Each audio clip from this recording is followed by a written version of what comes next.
In this age of protests, one of the most recent finds 4,000 Londoners decrying British support for U.S. action in Vietnam. There were a few minor scuffles, but no arrests. The demonstrators were stopped from approaching Prime Minister Wilson's Downing Street home.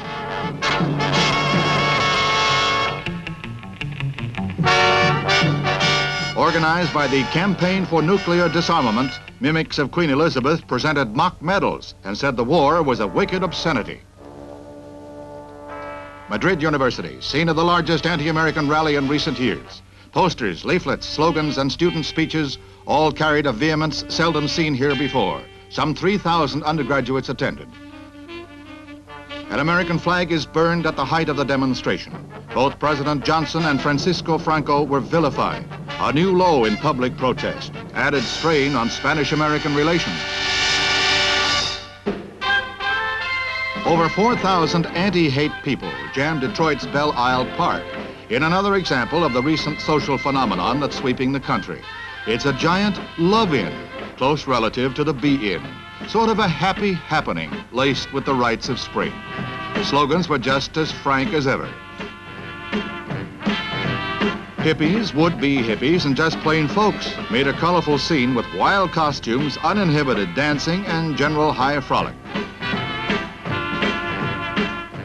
Group therapy like this outdrew the Detroit Tigers that day. The end, man.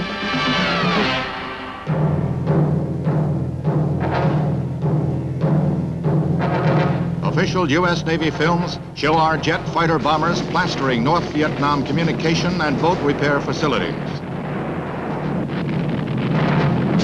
Bridges, bypasses, and storage areas were also blasted by Skyhawk and Phantom jets from the aircraft carrier Kitty Hawk. Peking claimed the raids, quote, blatantly intruded into Chinese airspace. Our pilots hit only military targets. Air Force jets struck close to Hanoi once again, and the ground war moved to within 10 miles of the North Vietnam border.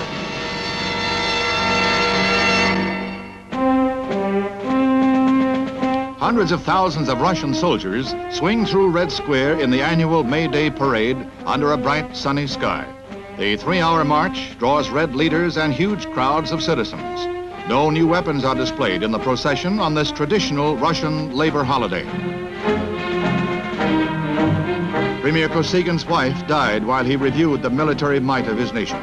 In speeches, Kremlin leaders accused the U.S. of criminal war in Vietnam. Red Chinese diplomats walked out during criticism of Peking, pushing their way through crowds near the Lenin tomb. May Day in Moscow.